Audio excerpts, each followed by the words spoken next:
Agora a gente vai iniciar a nossa quarta roda, que se chama Vir, Ver, Ouvir. Tivemos uma parecida com esse nome ontem e agora novamente. E aqui dessa roda temos Frederico, que conseguiu chegar. Seja bem-vindo, Frederico Silva. Samanta Moreira, Aslan Cabral, Rayana Raio e Gustavo Vanderlei. Eu vou fazer uma breve introdução de vocês, que é o tempo também todo mundo subir, e a gente começa. Frederico Silva, ele tem doutorado em História, Teoria e Crítica da Arte pela ECA, USP. É professor adjunto do Departamento de Artes Visuais da Universidade Federal do Maranhão e curador independente. Frederico esteve na curadoria do Maranhão junto com Samanta no ano passado. Samanta Moreira vive e trabalha em São Paulo, Maranhão e Minas Gerais. É artista, gestora cultural, educadora e curadora. É fundadora do Ateliê Aberto, Campinas, 1997, do Chão, em São Luís do Maranhão, coordenadora institucional do JACA, Centro de Arte e Tecnologia, e do Arrudas Pesquisa em Arte, Nova Lima e Belo Horizonte, desde 2018. Uma das idealizadoras do Pré-Amar, Ações em Rede a partir do Maranhão, do Fundo Colaborativo para Artistas e Criadores, organizado por um grupo de espaços independentes e parceiros. É co-curadora da Verbo, Mostra de Performance Arte, em São Paulo, São Luís e Fortaleza. É co-curadora da Novas Aquisições, Coleção Maranhão, Centro Cultural Banco do Nordeste. Participou de exposições como a 32ª Panorama de Arte Brasileira, no MAN, Rumos Artes Visuais Itaú Cultural, temporada de projeto Espaço das Artes. Junto ao JACA, coordenou o programa CCBB Educativo, o 7º Bolsa Pampulha, integrou o Conselho Consultor da Secretaria de Cultura do Estado do Ceará na implementação e coordenação das exposições de abertura da Pinacoteca. Aslan Cabral, ele é artista, curador independente, é idealizador e coordenador do Programa de Residência Artística Veneza Teimosa e do Museu do Tubarão, em Recife. Gustavo Vanderlei desenvolve desde 1999 projetos nas áreas das artes visuais, audiovisual e educação. É fundador da Casa da Ribeira, no Rio Grande do Norte, diretor de projetos da House Cultura. Foi secretário adjunto de Cultura de Natal e diretor de Informação e Comunicação do Centro Cultural São Paulo. E Rayana Raio nasceu no Recife, é filha de artista plástico, tendo contato íntimo com a pintura desde a infância, é autodidata, artista. Desde 2015, aprofunda seu processo em criações figurativas, abstratas, desenvolvendo na pintura uma relação material com seus próprios temas do inconsciente. Sejam bem-vindos novamente. Eu queria passar para Aslan para ele abrir aqui a nossa roda. Que sabor! Bom dia, gente. Na verdade é um prazer abrir assim uma conversa tão gostosa, leve. Estou percebendo aqui a disposição dos corpos, estamos à vontade sobre essa curadoria tão plural. Agradecer a Jaqueline Medeiros, essa gente cearense, que para mim o Ceará é o pré-sal do Nordeste, que já tem uma atuação longa aí, que já eu me lembro de estar com o Jaque na primeira Comissão de Cultura do governo Lula, não é? A gente cantando o hino nacional, no Teatro Nacional, emocionada, chorando. Então acho que tem um retorno. Acontece agora, né, 2023, a gente volta com um tipo de conjunção política, astral, magnética, que coloca a cultura, mais uma vez, sobretudo a política cultural, como parte fundamental, né? Como o Brasil, um país que goza muito mais de uma liberdade cultural, uma pluralidade cultural do que de uma pujança, digamos assim, financeira, estruturada, como de outros lugares do hemisfério norte, talvez.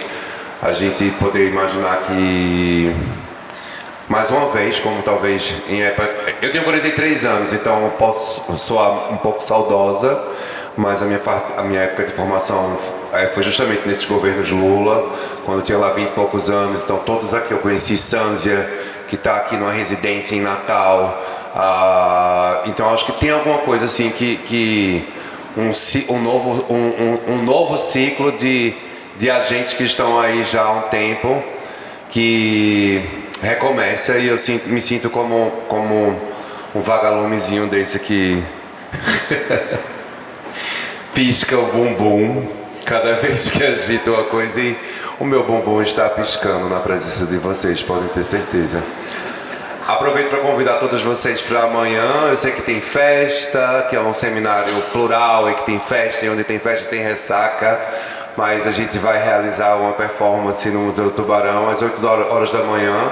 8 horas da manhã, porque são trabalhos criados nesse sítio específico, né? A praia, que é a Praia de Boa Viagem, que por conta dessa questão, que são várias questões, não é? Assim, eu sempre digo que quando uma coisa dá muito certo ou muito errado, não é por um fator só. São vários fatores que convergem para uma coisa dar muito certo, ou vários fatores que convergem para uma coisa dar muito errado. E os ataques de tubarões, essa situação que a gente vive aqui em Recife há mais de 20 anos, se você for falar com as pessoas, geralmente as pessoas têm um recorte para apresentar. Elas dizem, foi o Porto de Suape que construíram o porto no berçário dos tubarões, os tubarões vêm para cá. Sim, o Porto de Suape, ponto, check. Mas se você pegar ali as escrituras, digamos assim, dos holandeses quando vieram para Recife, lá em 1600, já se falava de uma quantidade absurda de tubarões em nossa costa. Inclusive tem um relato que eu não sei até que ponto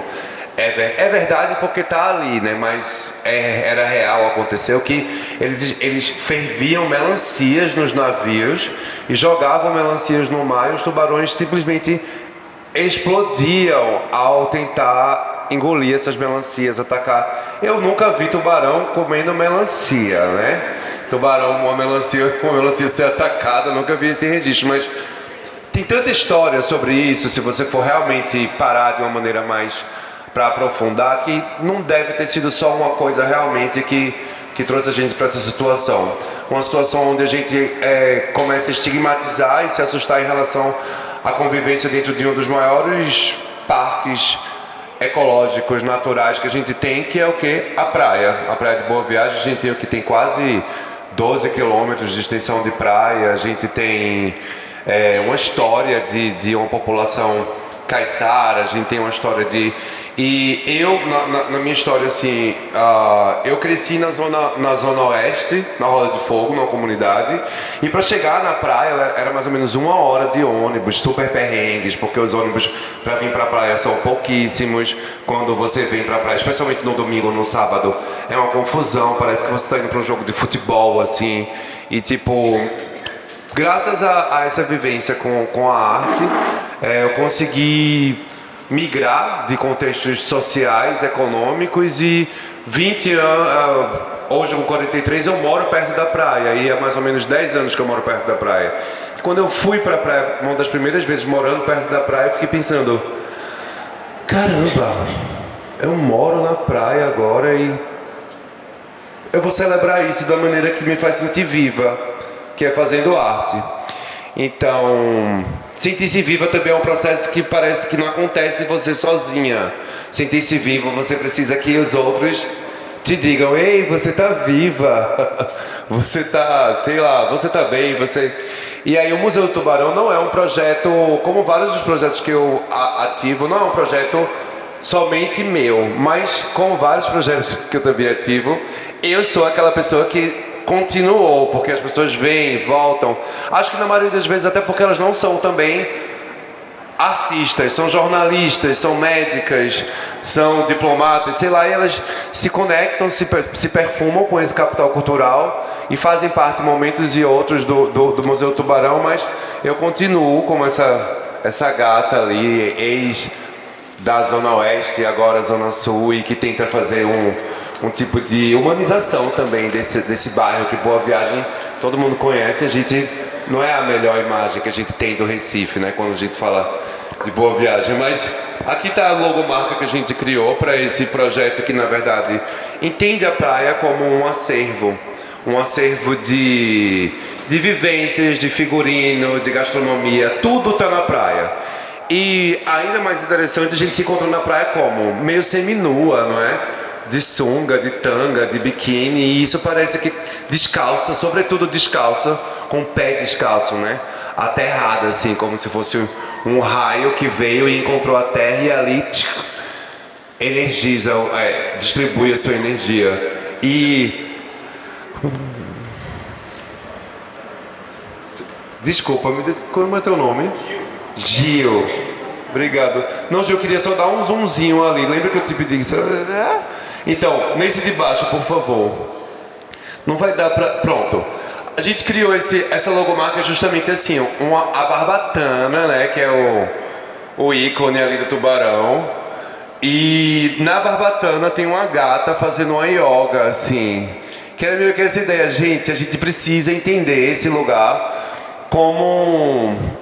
A gente precisa dar uma virada nisso, a gente não pode deixar de ir à praia, a gente tem que tomar cuidado mesmo, porque existe o risco de morte com esse tipo de exposição, mas a gente precisa retomar uma ideia de que a praia é um parque. Você, mesmo não se banhando no mar, a praia sempre vai ser um parque. E a praia é um dos destinos mais ancestrais, assim como o leito dos rios, do rio Capibaribe, que a gente tem aqui. Desde que o mundo é mundo, essa costa de terra existe. Diferente do que a gente faz muito com a cidade, não foi a Moura do Bey que criou a praia, não foi? Então, tipo, que tem uma ancestralidade ali e várias religiões, várias crenças vão à praia justamente para se conectar com essa ancestralidade. E na ideia de criar uma espécie de um ciclo de atividades culturais, a gente entendeu que deveríamos contemplar o máximo de sensibilidade, de vivência, de experimentalismo dentro de vivências que não fosse somente a das artes visuais, ou seja, nunca quis transformar a praia numa galeria de arte ou num museu, literalmente, mas sim transformar o museu e a arte em algo mais praieiro, em algo, trazer uma maresia para esse tipo de quadrado, para esse tipo de... Então a gente tem ali atividades infantis, como uma das coisas que a gente quis trabalhar e já trabalhou, música, arte popular, artes plásticas e fotografia, gastronomia, teatro, performance, dança e atividades sociais. Gil, eu posso passar aqui, não é? Nesse botão. Obrigado. Obrigadão. Então, fizemos o quê? A gente tinha uma ideia de, tipo, a praia é 24 horas. Quando eu era criança, eu achava que a praia fechava. Aí minha mãe dava esse texto em mim. Não, a praia tá fechada. Eu quero ir pra praia. Ela, não, a praia tá fechada. Eu imaginava um portão fechando a praia. Aí um dia, lá na vida, eu vi uma citação de Banksy, né? Que é um artista que hoje já virou outra coisa, mas quando eu era mais jovem, Banksy era assim, era uma coisa muito, muito da rua que me influenciou muito. E Banksy dizia, pra mim me interessa muito mais ocupar os espaços ao ar livre, porque eles ficam 24 horas abertos, você não precisa passar por porta nenhuma, e isso pra mim é interessante, de uma maneira democrática. Eu pensei, caralho, a praia nunca fecha, mas querendo ou não, ela funciona num horário meio comercial, vê que bizarro.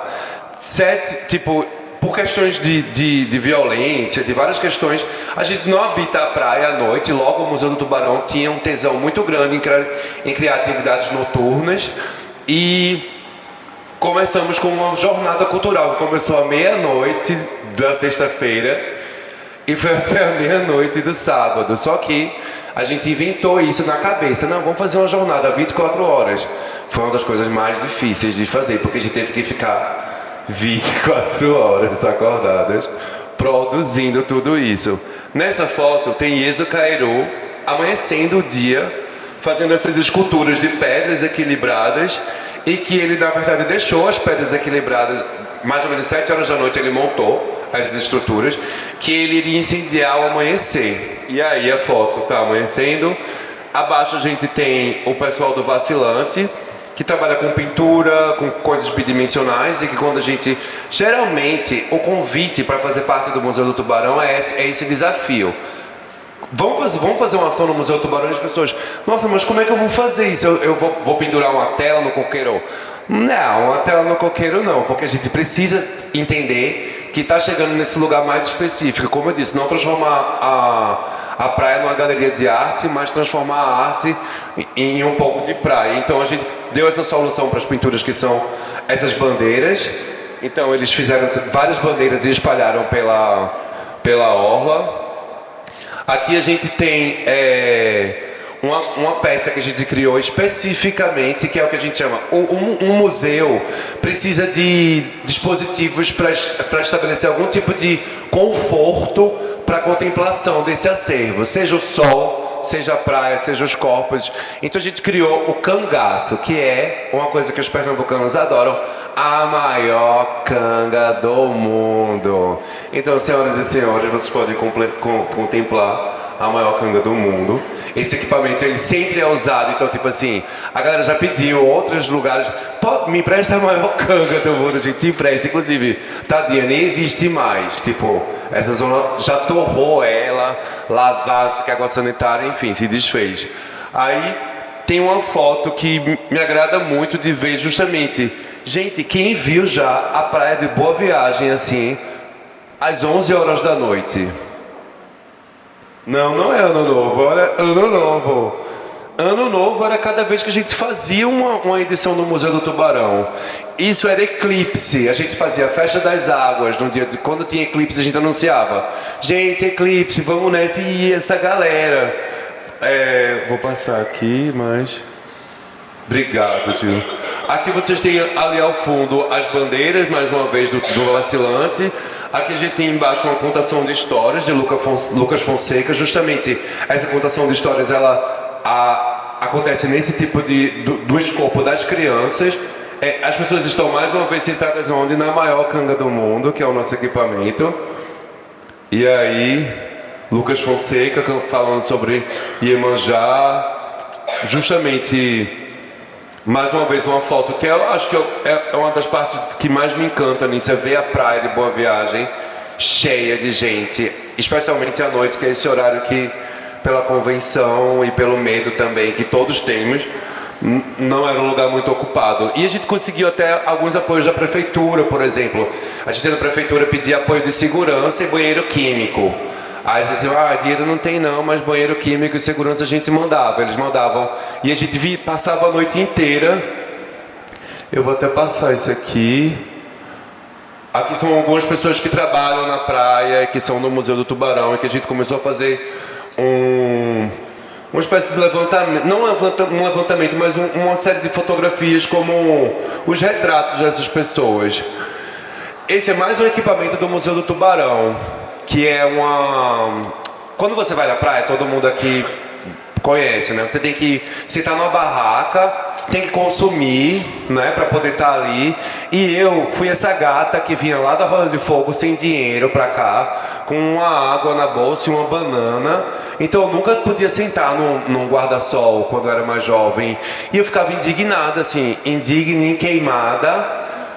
E aí, quando eu comecei a ter a praia mais próxima, eu comecei a pensar assim, eu não quero toda vez ter que sentar numa cadeira. Aquelas cadeiras também, cá entre nós, são podres, são sujas, são... Aí eu criei esse dispositivo que amanhã, às 9 da manhã, eu vou ensinar vocês a fazerem, certo?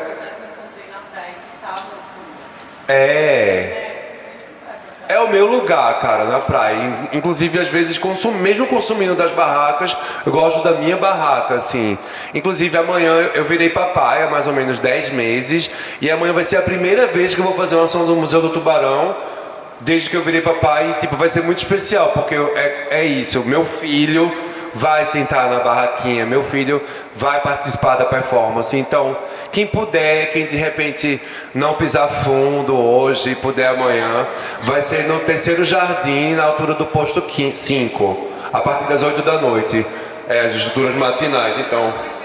Desculpa! Da noite, da manhã. E daí vem todos esses... além de tudo que já existe, que a gente meio que cataloga e ativa, eu comecei a estudar a praia como um lugar específico de criação de obras específicas. Ali atrás tem uma obra com um tecido rosa passando ali, aquela é a minha participação nessa exposição, é por isso que eu estou aqui. Eu fui contemplada com a curadoria de Beth da Mata, de Jaqueline, então tem uma obra nessa coleção importante, algo que me dá muito orgulho.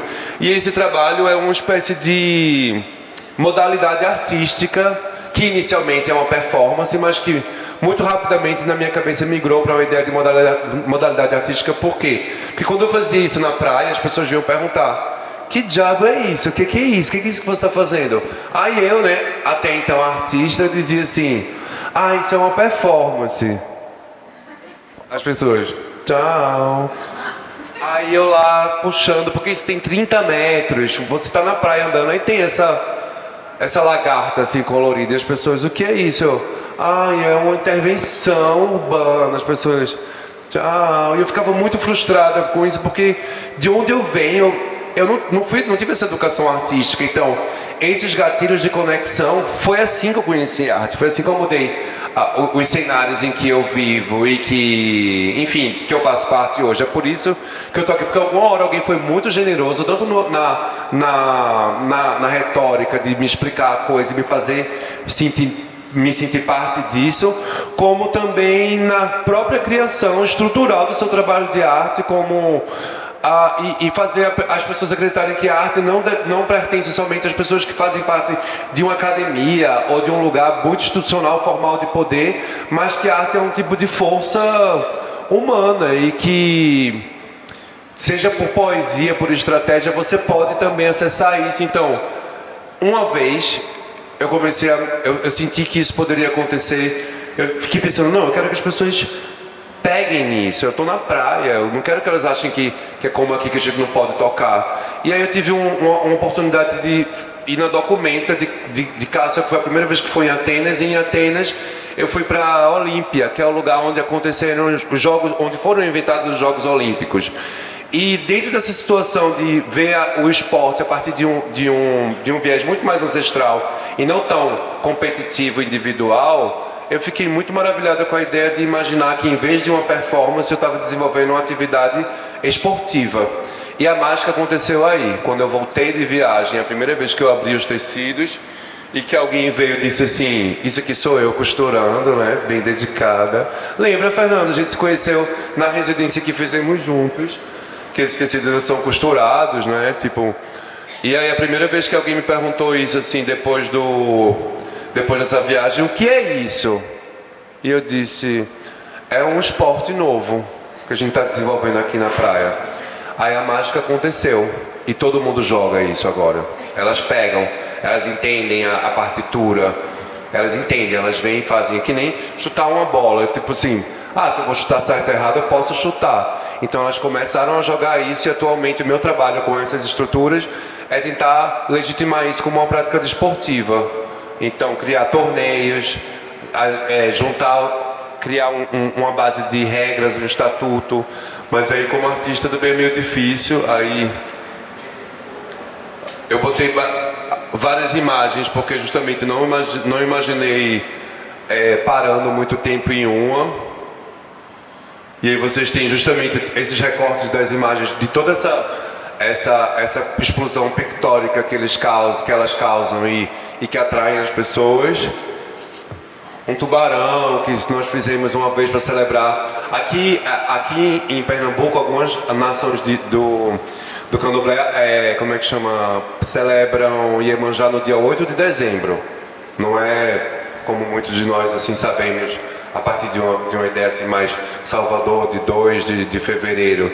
E aí a gente fez justamente uma celebração no 8 de dezembro, e aí tinha esse tubarão, que ele foi pela Pécola e Sofia Lucchesi, usando a camisa do Museu Tubarão, que também é um hit. Toda vez que a gente sai, eu quero essa camisa, eu quero essa camisa. O tubarão sendo feito lá no ateliê. E é isso. Eu acho que, mais uma vez, o mobiliário Caiçara, né, agora dobrado, e muita gente pergunta mesmo, gente, como é que faz isso, como é que faz?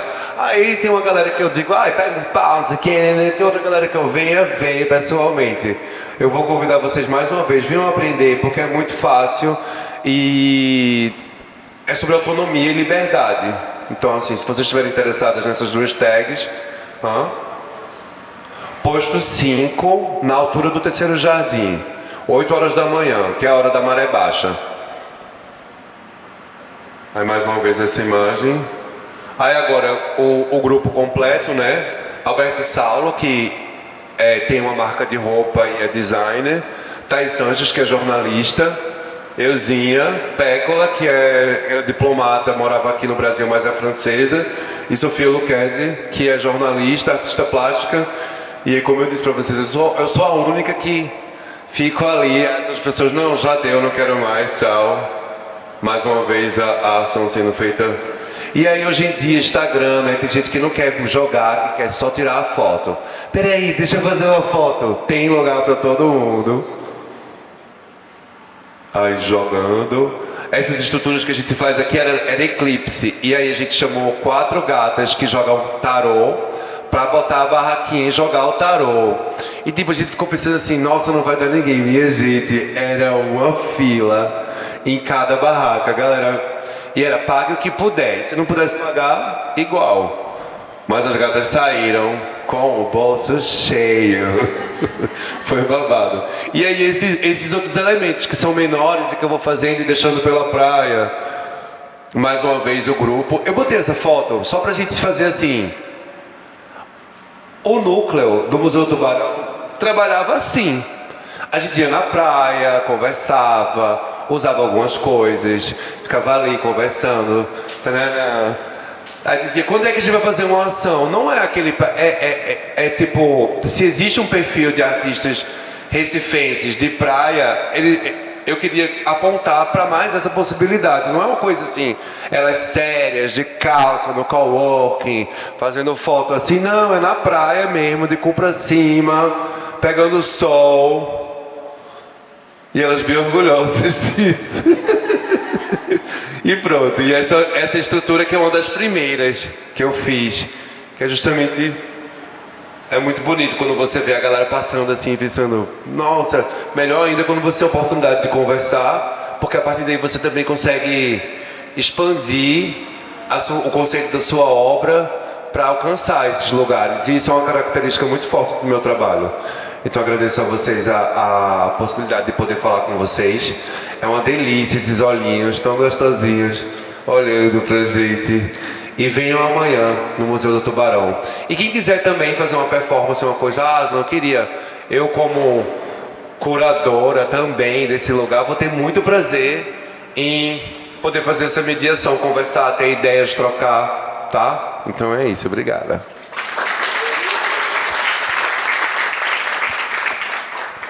Sou eu agora? Bem, gente, boa tarde. Pertinho do almoço já, né? Vou tentar aqui acordar pra gente não ficar nesse espaço aí de fome. Primeiro agradecer ao Banco do Nordeste, Jaqueline, querida.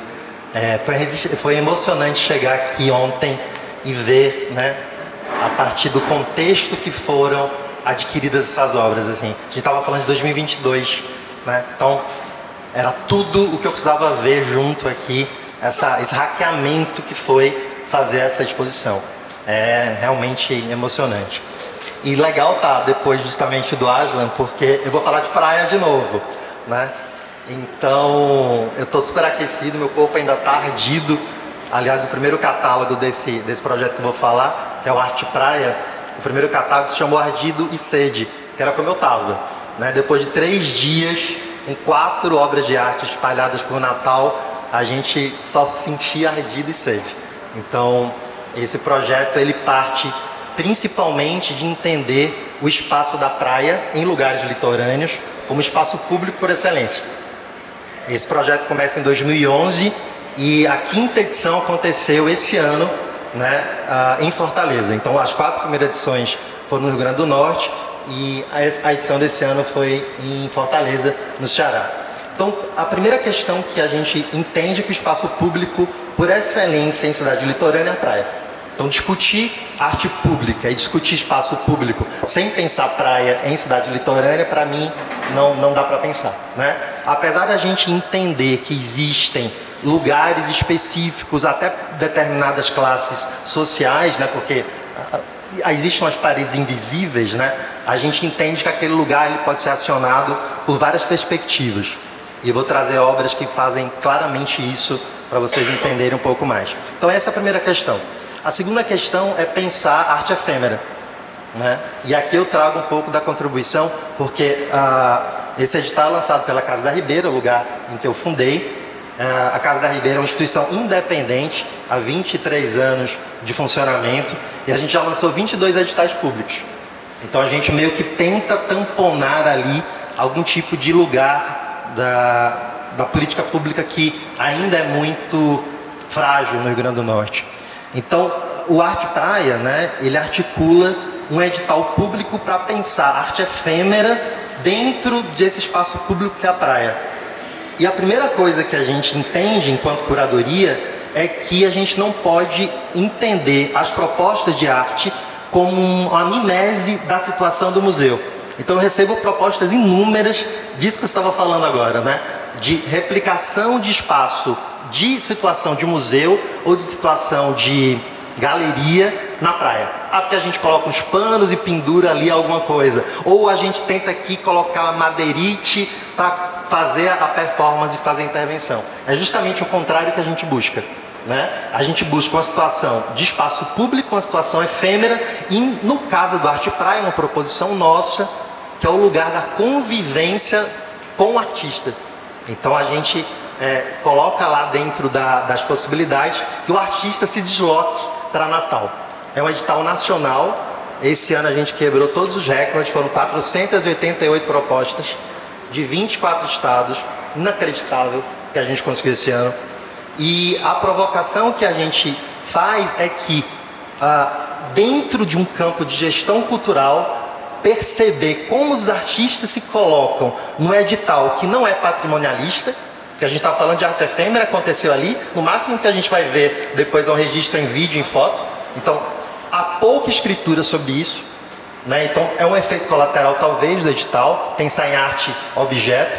A outra questão que eu trago também é a contribuição que o pensamento da arte traz para a expansão do legitimar, do campo legítimo de arte, ou seja, do espaço legitimado de arte.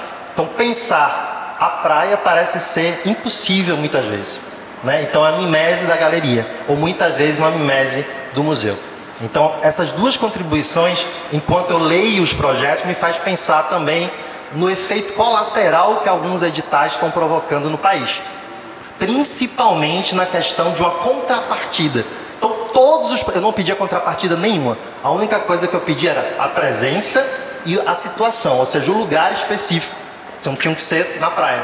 Mas as contrapartidas vinham o tempo todo. Então, parece que falar sobre sua própria linguagem parece ser mais difícil nesse momento. A operação do desejo artístico, da poesis, né? Então, é uma contribuição que eu daria para pensar um pouco também nessas camadas dos editais, nas contrapartidas, nas relações com os patrocinadores. Então, é uma pontuação que eu faço nesse lugar de gestor cultural que eu também exerço, né, além de curadoria. Eu trouxe 3 pequenos vídeos, né, que é justamente o que a gente extroverte para os patrocinadores. A gente não tem marca na praia, a gente não fala que é arte, Porque assim como Alan, se a gente falar, as pessoas correm, né? Então é uma aproximação ali na cervejinha, é no lugar do pé descalço, é na criança que está brincando ali com a areia, né? Que essa aproximação se dá. Isso se dá de uma forma extremamente potente. Então pensar situações como essa nos provocam reflexões sobre esse lugar da galeria, do museu e das situações que a gente se coloca enquanto artista, enquanto curador, enquanto gestor, né? Então o Arte Praia tem ensinado a cada dia que a presença é muito potente. A realização da convivência, a realização do diálogo com as pessoas é muito interessante. Então a primeira obra que eu queria, por favor, é do M. Dias Preto. É recentíssimo, tá, gente? A gente fez agora, dias 15, 16, 17. Foi um dos artistas que passaram nesse edital. E a gente é extroverte, o patrocinador, com essas pílulas de processos criativos. Porque a gente entende que ativar processo criativo também é muito importante para a gente repensar o mundo. Então, a estruturação de processos criativos dos artistas nos fazem operar de uma maneira muito bonita. Então, primeiro vídeo, por favor.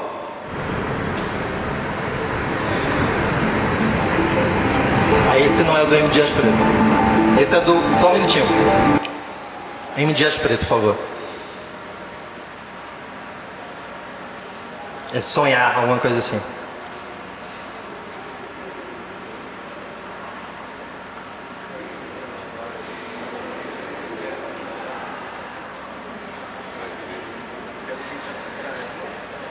O Kit Asparé? Não tem a maior canga do mundo, mas tem uma canga. Aliás, vamos fazer, né? Não é. Vamos fazer a maior canga pra vocês. Você conseguiu achar? Falou.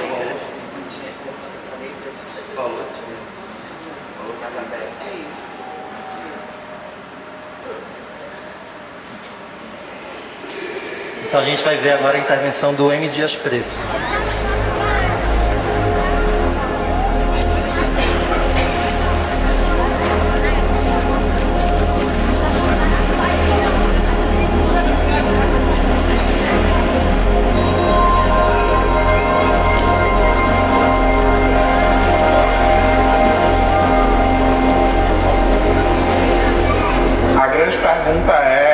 Sonho você esqueceu? Sonho de infância, aquele sonho que com o dia a dia, com o trabalho, com a correria do dia a dia, você vai esquecendo e você vai desistindo de lutar por ele. Então é uma obra que eu estou convidando as pessoas a voltar a sonhar, voltar a lutar. O intuito é convidar as pessoas a pintar os seus sonhos esquecidos.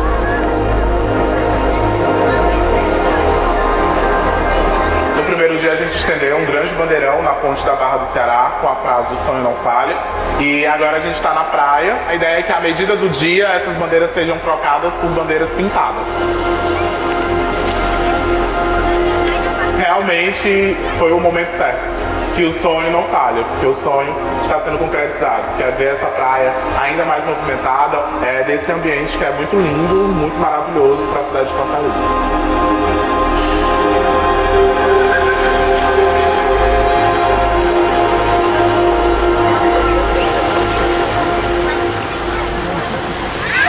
Então esse é um primeiro videozinho dos vídeos de processo criativo que eu trago para vocês. E é muito interessante aqui porque o Arte Praia é completamente vivo. O projeto não era exatamente esse. No dia que a gente foi montar, né, no caso o M. Dias Preto foi montar a bandeira, ele foi interditado pela facção da Barra do Ceará. Ele resistiu, ele colocou-se como uma proposta de resistência, de estender essa bandeira, mas a proposição era que essas bandeiras iam e vinham atravessando o rio, ou seja, atravessando Fortaleza para a cidade do lado. Já que me ajuda, a cidade do lado é? Calcaia, exatamente. Essa era a proposição. E a facção então editou, né? Ele estendeu essa bandeira, a bandeira foi estilhaçada no primeiro dia, né? Caiu na água, se perdeu, e ele inventou uma nova proposta que era recuperar a partir das caminhadas. Então ele recuperou a mensagem da pergunta a partir do dispositivo de caminhada como ambulante, né, que buscava sonhos. Os adultos recusaram a falar sobre sonhos, quase como uma interdição, e as crianças e adolescentes que ele não tinha pensado como um princípio, digamos assim, do público-alvo dessa obra, né, que acionaram as bandeiras e conseguiram caminhar. E aí o que é que ele faz? Ele opera uma situação nova, né, que é trazer um barco que faz uma travessia do mangue para o mar. E a foz de cada rio é responsável por filtrar, né, justamente o que se despeja no oceano. Então eu falei, olha, no M. Dias Branco, a gente vai filtrar sonhos aqui, né? Então a gente vai despejar sonhos nesse oceano. Então foi uma proposição linda, né? A gente acabou com o pôr do sol na Barra do Ceará, que é incrível, é um lugar absurdamente encantador, periférico, né? Apesar de litorâneo, que a gente tem uma potência desse rio que encontra o mar. Então a proposição dele foi justamente de trazer esses sonhos para o oceano e despejá-los a partir dessa caminhada e desse deslizar do barco em rumo ao oceano. Bem, muito importante. A situação do Arte Praia também me provoca sempre pensar no lugar, né? Então a gente faz uma diferenciação entre espaço, como dado geográfico, e o lugar.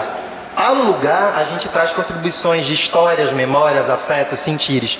E nesse caso, como o meu lugar não é Fortaleza, eu convidei uma poetisa, a Sara Sintic, para ser co-curadora do Arte Praia.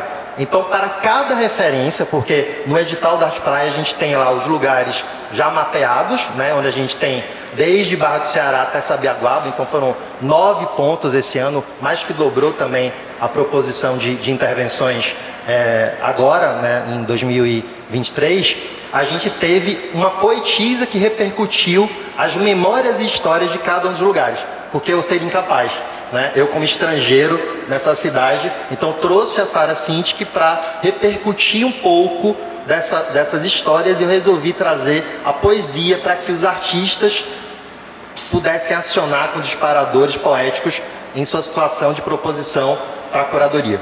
Então essa é uma situação também muito pertinente para o projeto. Agora a gente vai ver o Eduardo Frota, que a Jaqueline produziu com o Eduardo, uma obra absurdamente incrível. É uma pós-operação, vocês vão entender. A situação era um cruzamento entre espigões, que são aqueles braços de sei lá, contenção de mar, né, que entram ali naquela praia, e o Eduardo percorreu com 2 perguntas, 2 espigões transitando num espaço que é provocado pelo elite, né, a elite que está ali nos seus apartamentos de milhões, né, que viam essa provocação do Eduardo Frota, ao mesmo tempo que ele atravessava para uma área muito mais popular, de juventude. Então, era um ir e vir de 2 perguntas. Então a gente vai ver agora, por favor, o processo criativo do Eduardo Frota.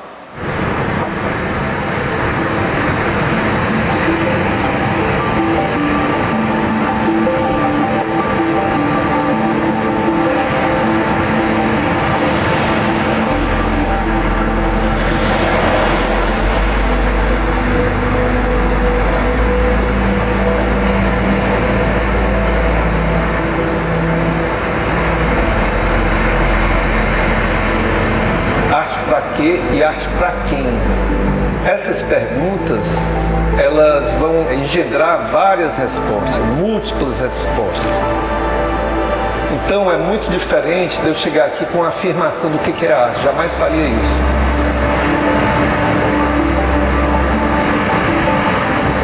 Essa pergunta, eu coloco ela dentro desse campo social, cultural e político, no lugar que a cidade está discutindo isso. E para isso eu não estou pedindo nenhum antecedente de entendimento, que tem que ter arte, tem que estudar arte, tem que estar na universidade. Não, porque eu acredito que quando você coloca num espaço público, todo mundo é capaz de ler, né? Todo mundo é capaz de se manifestar.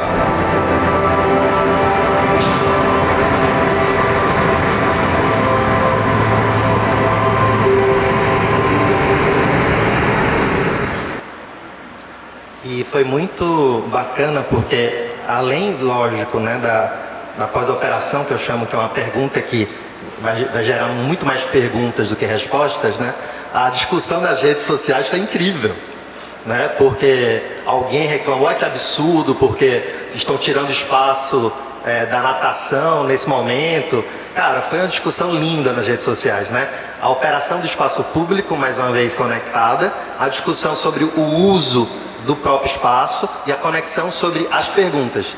E alguns, né, desse calor, saiu inclusive no jornal, porque parece que esse barco rompeu uma barreira, e a discussão era justamente a partir da pergunta. Então a provocação foi além do que a gente imaginou, né? Acalorada dentro da mídia, né? Repercussão nacional, foram quase 4 minutos de Globo News, então assim, repercutiu super bem, né? Então provocou não só uma pergunta de quem viu, mas uma pergunta de quem não viu, né? Ou seja, do registro ou da opinião do outro. Então a provocação foi absurda na cidade. Então esse trânsito aconteceu em outras áreas que a gente nem se propôs a pensar, né? Enquanto proposta primeira, né? Mas como proposta de efeito colateral, digamos assim.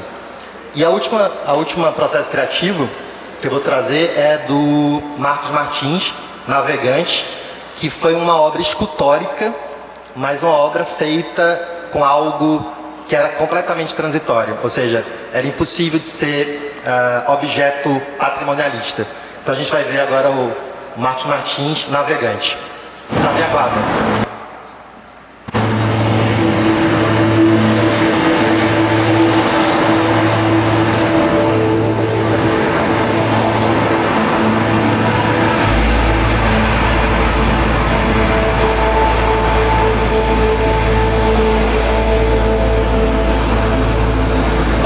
Se propõe a ocupar 2 mundos, que é o mundo da habitação da casa e o mundo do mar. Então, no entre-meio entre a casa e o barco, também o barco em si é uma habitação de quem trabalha, quem é trabalhador do mar, a obra se propõe a ser constituída de uma materialidade que é o pau a pique. O barco em si é um barco para não ser navegado fisicamente, mas para ser navegado espiritualmente. Navegado também com os pensamentos, com os desejos, com as inquietações.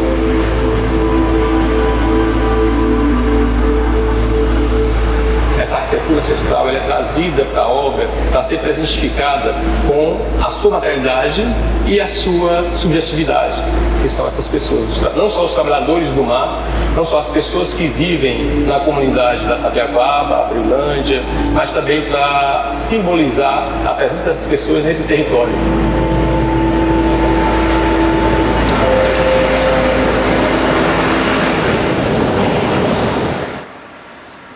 Então era incrível, né? Porque eram embarcações feitas de pau a pique, ou seja, materialidades não sujeitas à água, não navegáveis, em que ele suspende como casas de palafita, né? Que remetem a novos abrigos, que são residências e casas. Completamente incrível. E com uma camada absurdamente surpreendente, que a comunidade exigiu uma das esculturas para a casa do pescador que tinha acabado de morrer. Então Marcos Martins, em sua sensibilidade, fez uma escultura, e essa escultura que não estava, né, no nosso contrato, digamos assim, enquanto curadoria e artista, ele se dispôs e fez essa obra que está lá na comunidade, a comunidade que quis ser representada por esse abrigo, né, por essa casa-barco. Então é essencial, né? Então a presença do artista, a convivência entre as pessoas nos provoca suspensões de tempo, suspensões de certezas e muita emoção. Esse projeto realmente ele é muito caro e é um projeto de muita resistência, porque você imagina, eu pedi patrocínio para algo que é efêmero, pedi patrocínio para algo que o patrocinador nem sabe o que é, porque é um edital, né? Então, é uma pura resistência de tentar achar empresas que consigam entender a proposição de apostar em algo que não vai ver, apostar em algo que não é patrimonialista. Então, só com recursos de audiovisual, de fotos e de muita mídia, eu consigo convencer aos patrocinadores para apostar num projeto que é essencialmente efêmero e essencialmente cotidiano, essencialmente da convivência, né? Então, esse é um modo que eu acho que repercute muito na proposição de entender um pouco de como que a gente consegue hackear esse sistema de mercado. Então, às vezes uma proposição de uma comunicação, de um retorno ampliado, de uns vídeos como esse, que você consegue viabilizar algo concretamente não operacional para o sistema de mercado, né? É uma tentativa de imprimir algum tipo de aposta, algum tipo de alternativa ao sistema de compra e venda, né, de obra de arte. É isso que eu queria trazer para vocês.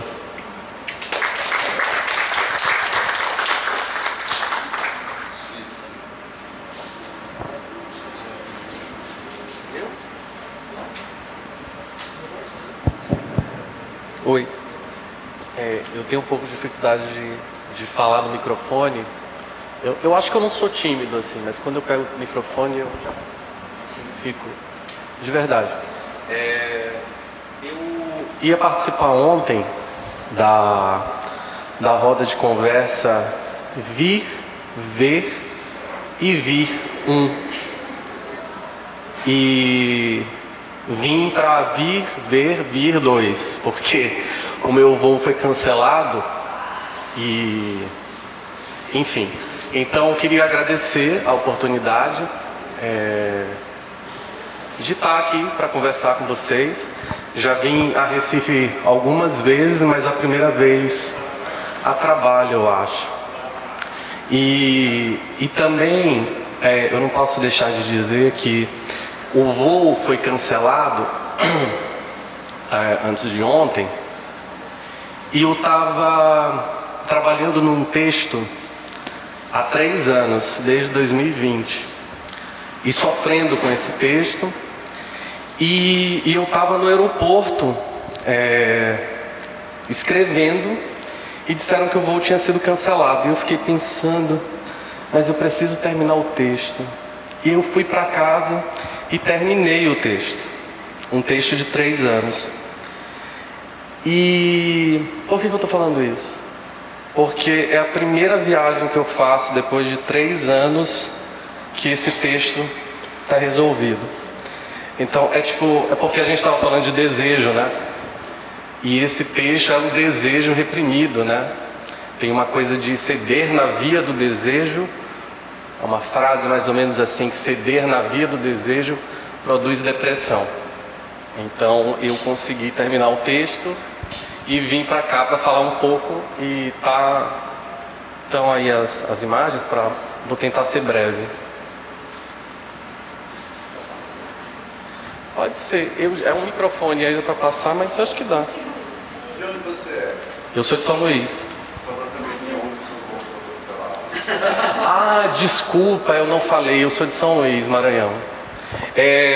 Então, nosso microfone, isso aqui, como é que começa? Ah, tá.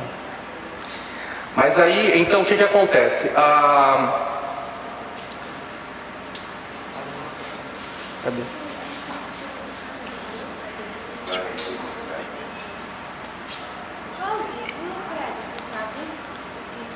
Eu não sei.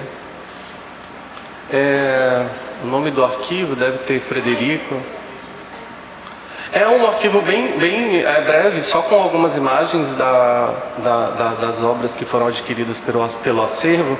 Mas é importante falar, na verdade, tá aqui falando um pouco nesse papel de curador, né, que participou dessa exposição, na verdade um desdobramento de um projeto independente que se chama Pré-Amar, que eu e Samantha temos, junto com 3 outros colegas, que é o Germano do Chá. Gente, a memória tá péssima. Marco Lima e Tiago Martins e Yuri Logrado. Então o Pré-Amar foi um projeto que nós fizemos em 2022, E foi um projeto muito também na via do desejo, assim, de movimentar a cena artística de São Luís. E aí falando, vamos fazer o Pré-Amar? Vamos e tal. E nós fizemos o Pré-Amar, e o Pré-Amar, a coisa aconteceu de uma maneira tão bonita, que até convidaram a gente para participar também de uma edição da SP Arte, Rotas Brasileiras, em agosto. Nós somos com alguns artistas do Pré-Amar. E eu estou falando isso porque, na verdade, essas aquisições aqui dessas obras para a coleção do Banco do Nordeste, ela de algum modo, ela é um desdobramento do Pré-Amar, né? Então, está tudo muito nessa configuração de uma vontade de fazer, tá? Porque, às vezes, quando fala assim, eu sou professor da Federal do Maranhão, doutor pela Universidade X, parece que tem uma dureza, assim, parece que tem uma coisa mais de um rigor acadêmico, de um lugar de pesquisa, que é mais duro, assim, e eu acho que eu me vejo muito no lugar da vontade de fazer coisas, assim, de escrever textos, de participar de projetos como pesquisador, como professor, né? Adoro dar aula, e eu acho que é isso. Então, a partir do Pré-Amar, nós fizemos essa seleção de obras. Vou mostrar aqui rapidamente. Duas obras que estão aqui expostas. Do Dinho Araújo, que está aqui também. Gato Maracajá e a Máscara Mutum Cavalo. Tá? Eu não vou entrar no detalhe, até porque tem uma fala do Dinho depois, então vocês vão ter a oportunidade de conversar. Mas o que me chama a atenção e o que me motiva muito participar desses projetos é também perceber numa chave de como essa produção artística contemporânea ela tem uma relação muito forte também com pesquisas históricas, em arquivos, né? Em textos literários. Aqui esse trabalho do Dinho tem muito uma referência, né? de um texto, de um livro chamado História dos Animais e das Árvores, escrito lá no século XVII, em 1624. Esse livro foi publicado pelo um frei, não vou lembrar o nome dele agora exatamente, mas enfim, por um padre português que morou no Maranhão e escreveu essa obra. Então, o Dinho tem esse trabalho muito interessante também dessa pesquisa histórica e de uma reconfiguração também dessa história, né? Então, acho que isso é um dado que vai, de algum modo, permear, se relacionar com as obras também que eu vou mostrar aqui na sequência. Aqui é a obra da G. Viana, tá? Da série, eu trouxe aqui uma cola porque não consigo, que é o Coro Laminado, que essa obra ela foi produzida agora recentemente como uma ideia mesmo de uma obra feita para incorporação a esse acervo. Então isso é uma coisa muito legal. É uma obra, para mim que acompanho o trabalho da G há algum tempo, é uma obra que eu acho que foi bem diferente do trabalho dela que eu conheci anteriormente. Mas também aqui, a figura dessa criança negra é uma figura também que vem de uma pesquisa num livro publicado em 1822 por um artista, desenhista chamado Joaquim Cândido Guilhobel. Ele publicou um livro chamado Usos e Costumes dos Habitantes de São Luís do Maranhão, e ela faz também essa pesquisa junto a essas imagens.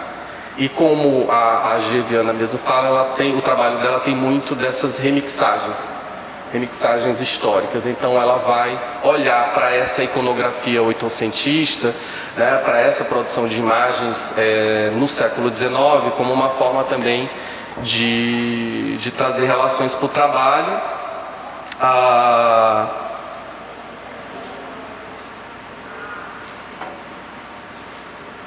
Aqui é Silvana Mendes, dessa série Afeto Colagens.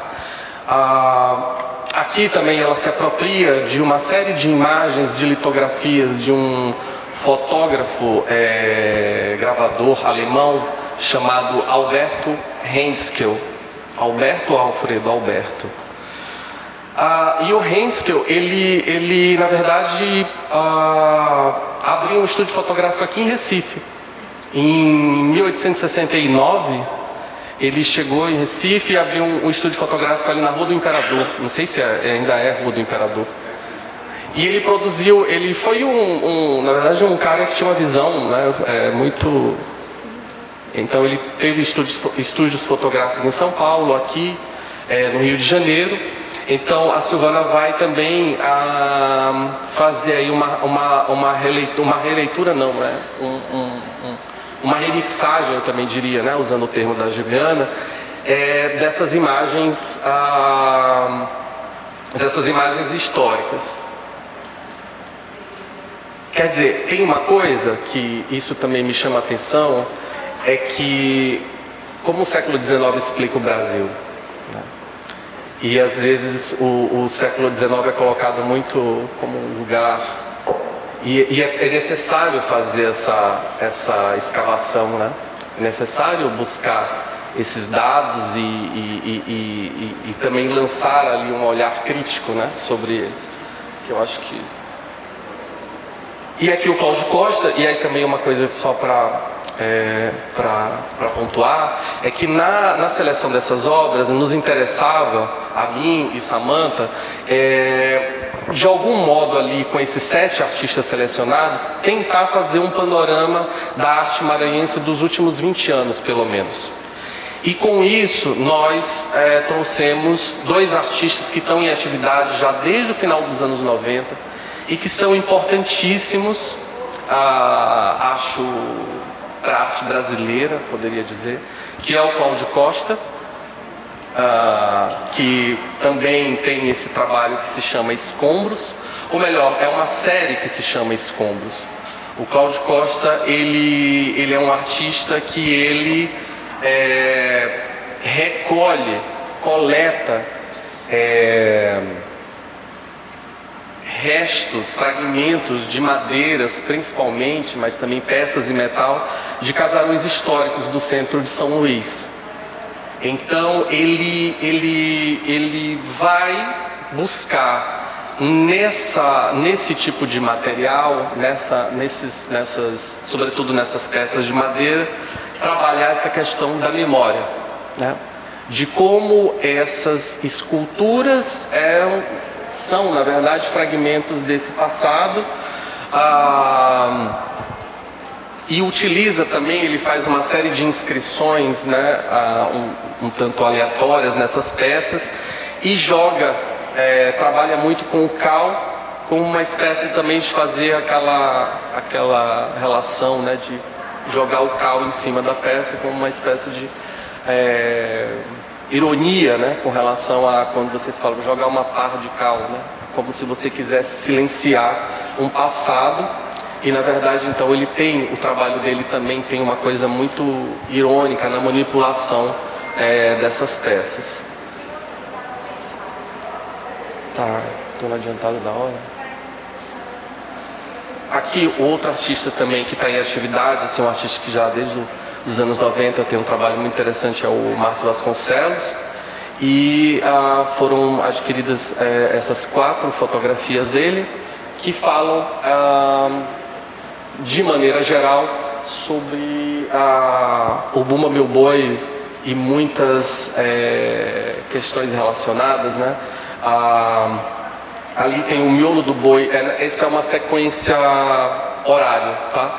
Miolo do Boi é da esquerda para a direita, Miolo do Boi, Exu, Índio Boi da Floresta e Tambor de Mina.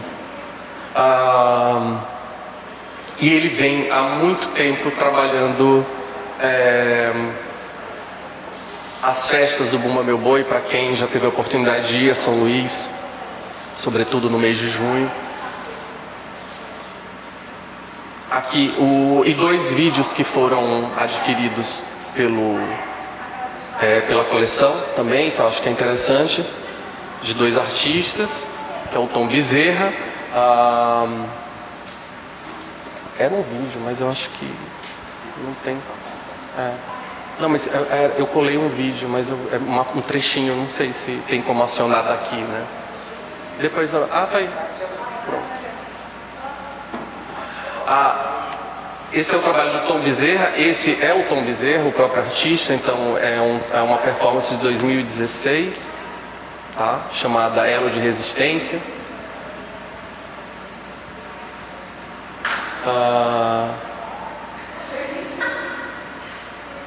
Que aconteceu, né? Essa exposição aconteceu no chão, daqui a pouco a Samantha vai falar. Para passar agora, tá. Também é um vídeo do Tieta, aqui.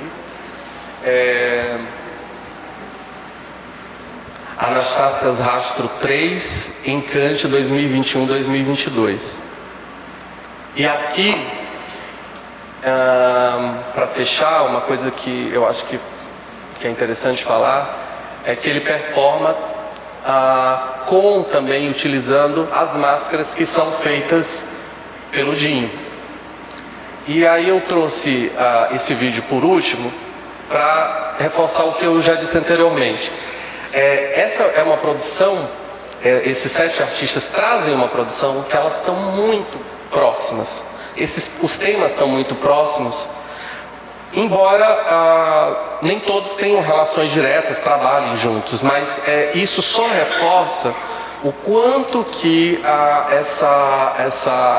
essa produção artística do Maranhão, essa arte contemporânea, ela tem uma especificidade. E eu percebo isso quando eu chego aqui nesse espaço, né, muito bonito, e vejo essa diversidade de obras e como você consegue olhar para Minas de um jeito, para o Maranhão de outro. Quer dizer, tem aí, né, temas que se relacionam, mas as especificidades de cada local eu acho que torna isso mais interessante. Bom, era isso. Só queria falar um pouco. Obrigado.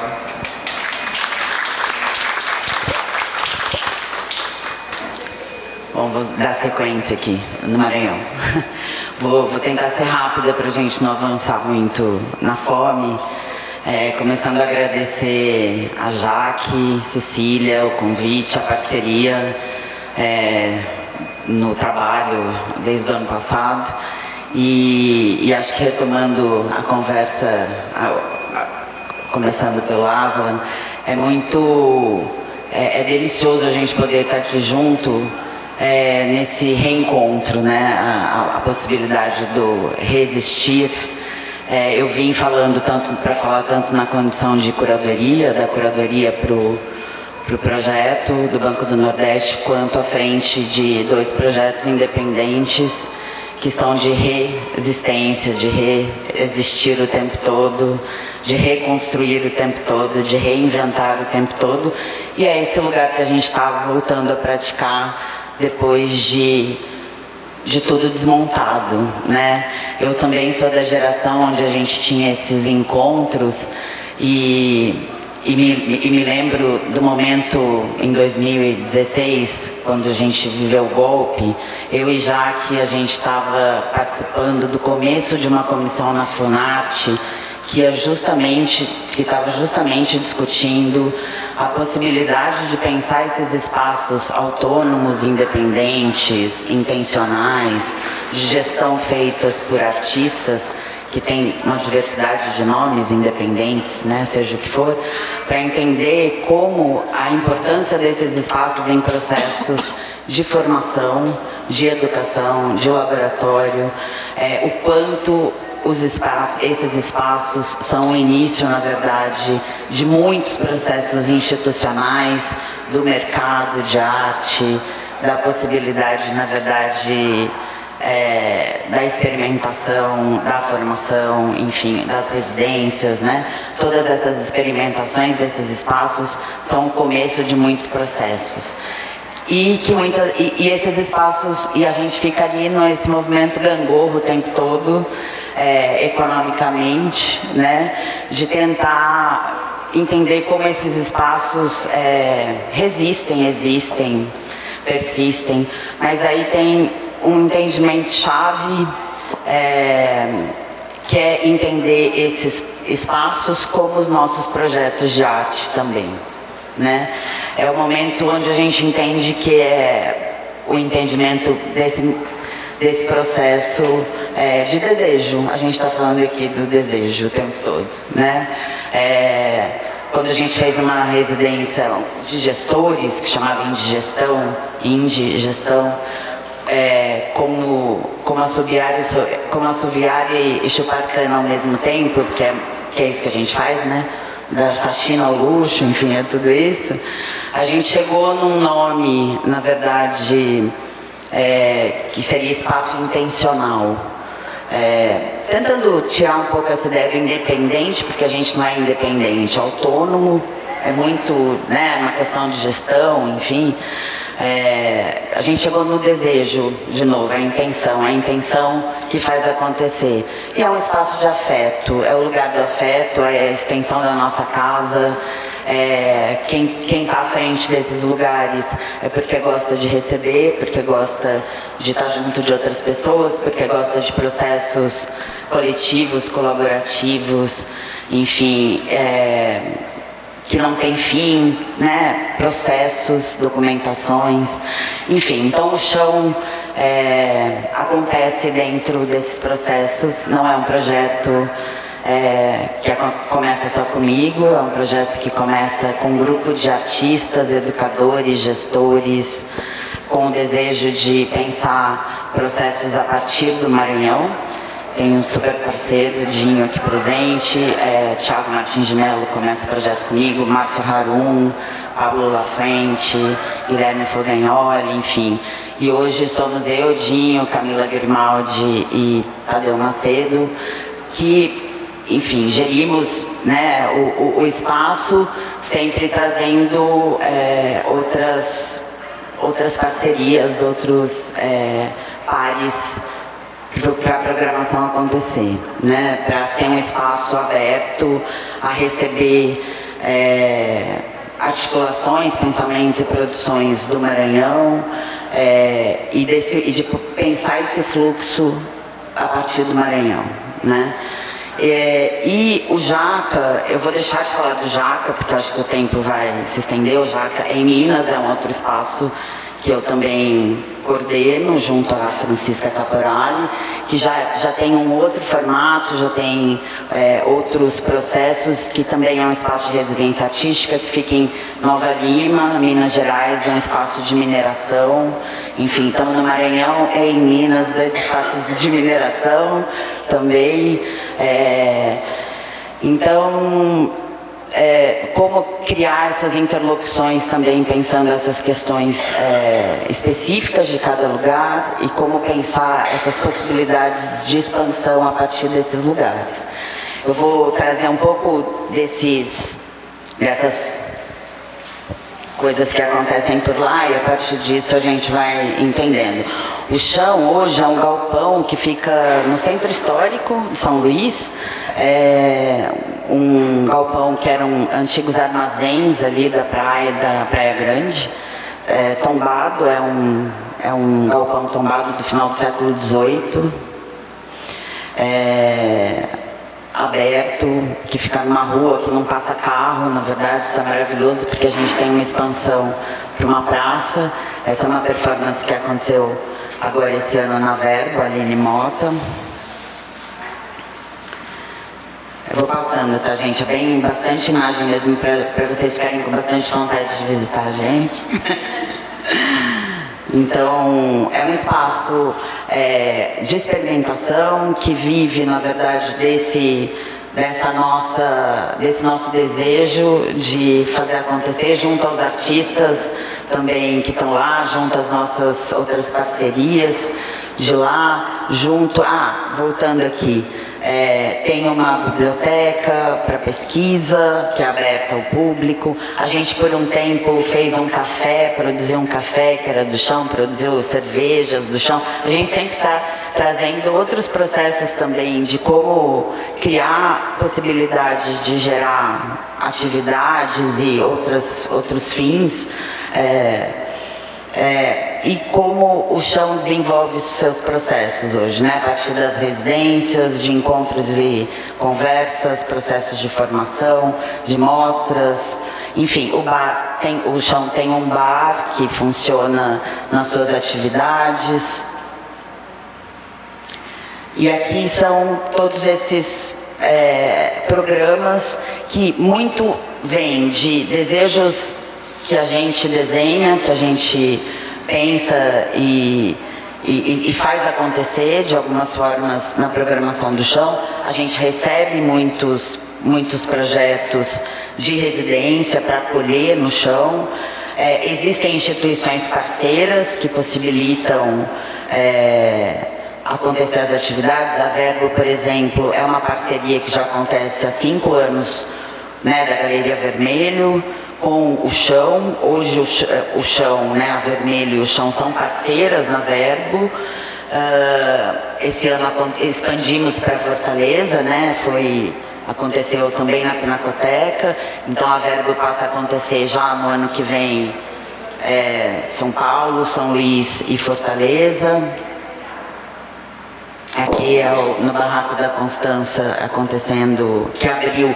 Então, por exemplo, o Barraco foi um dos grupos da Verbo que fez a programação nas 3 verbos, né? Que teve, na verdade, esse deslocamento da performance, da mesma performance acontecendo em 3 locais diferentes, com mudanças da especificidade de cada lugar. Né? Então também uma performance inédita, pensando nesse lugar da experimentação.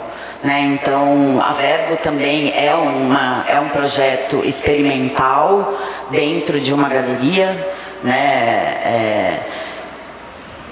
Como a Vermelho. Esse é Yuri Cruz, também com um projeto na rua. Então a gente tem essa expansão para a rua também, para a praça. É super interessante como também depois da pandemia esse desejo de não estar dentro, né, do chão, de ir para a rua é cada vez maior, assim, de sair desse lugar fechado da arte, né, enfim, dessa expansão. Aqui ainda da Verbo, André Gino, a Lucimélia Romão, que também a Lucimélia também participou da residência esse ano no chão. Então, Arte Rio, por exemplo, o chão é uma residência parceira da Arte Rio já há 5 anos, né? A gente recebe os artistas premiados para residência no chão. Aqui é uma performance do Dinho. Enfim, esse já é um outro programa que aconteceu esse ano muito bacana, que foi da Asfalto, junto com o Chão, que foi uma residência de 2 meses, de 2 artistas da Asfalto, junto a outros artistas selecionados numa chamada pública, que a gente fez nacional, e artistas também do Maranhão. Então tinha Anti Ribeiro, que foi selecionada nacionalmente, Caxiles do Maranhão, Daniel enfim, os artistas aí, né? Como também pensar a possibilidade, que eu acho que é um movimento importante que a gente tenta fazer já há algum tempo, dessas parcerias desses nossos projetos, espaços junto a galerias, junto a museus, junto a instituições no Brasil e fora do Brasil. Porque é isso, por exemplo, as galerias passam a entender que muitos trabalhos que vão ali e são vendidos, né, e são montados nas exposições, começam a acontecer nos laboratórios das residências. Né? Eu lembro de uma fala de um galerista, de uma galerista que falou: nossa, o Ateliê Aberto, que foi um espaço que eu tive durante 20 anos em Campinas, ele diz: nossa, o Ateliê sempre foi parceiro da minha galeria. Porque eu disse: nossa, mas essa galeria nunca foi parceira do Ateliê Aberto.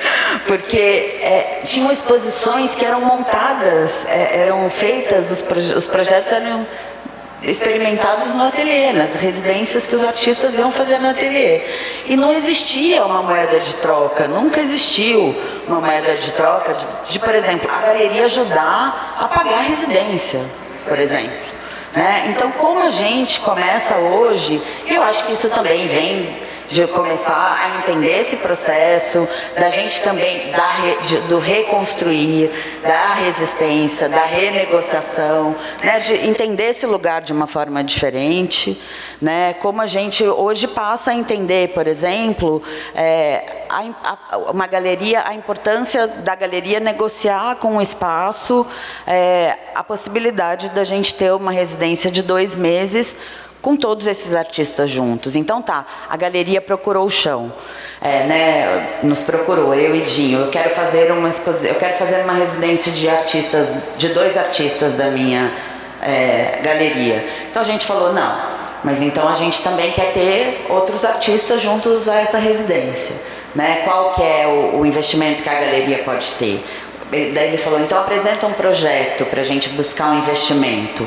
A gente montou um projeto onde tinham 2 artistas da galeria, 2 artistas do Maranhão, que viraram 3, na verdade, e mais 2 artistas de uma chamada pública nacional. Era para ser o patrocinador achou todos os... A gente não conseguia chegar em e aí o patrocinador aumentou o cachê de mais um artista e a gente conseguiu criar essa panela de pressão, que foi, na verdade, 2 meses com todos esses artistas ali dentro. Então, como também para a galeria, o que era importante para a galeria? Ele também queria ter esses artistas como uma possibilidade de fazer parte do corpo de galeria, né, da galeria dele, como se aproximar, como negociar, enfim. Então, são várias dessas possibilidades. Aí, Caxiris produzindo... A gente tem uma parceria com a Casa do Sereio, que é uma residência que começou com a Verbo também em 2016, 18, que fica em Alcântara, que é parceira do Chão, onde as residências acontecem, e aqui é o quilombo de Itamatatiua, que é um quilombo gerido por mulheres ceramistas. Aqui é Chão, enfim, aqui aí em Alcântara, G. Preamar, que Fred trouxe, esse projeto que a gente fez com um colaborativo de curadores e gestores e artistas, pensando não só o processo de exposição, mas era uma exposição que acontecia parte no Chão e parte na Galeria Lima, que é uma nova galeria que existe em São Luís. Entendendo também esse fluxo entre o centro da cidade, o centro histórico e a parte nova, né, da ilha, a ideia de criar esse fluxo das pessoas atravessarem a ponte, de visitarem as pessoas que moram na litorânea, visitarem o centro histórico e vice-versa. Então, como criar uma programação simultânea e também um programa público de discussão, de formação, de processos formativos. Aqui é o nosso stand no Preamar, na Rotas Brasileiras, na SPA, que a gente foi convidado a participar. Aí são os programas públicos do Preamar também, com Rafa RG, Germano Duchal, Thiago Martins de Mello. Então também entendendo essas relações de trabalho, relações de afeto, é esse lugar que a gente pratica.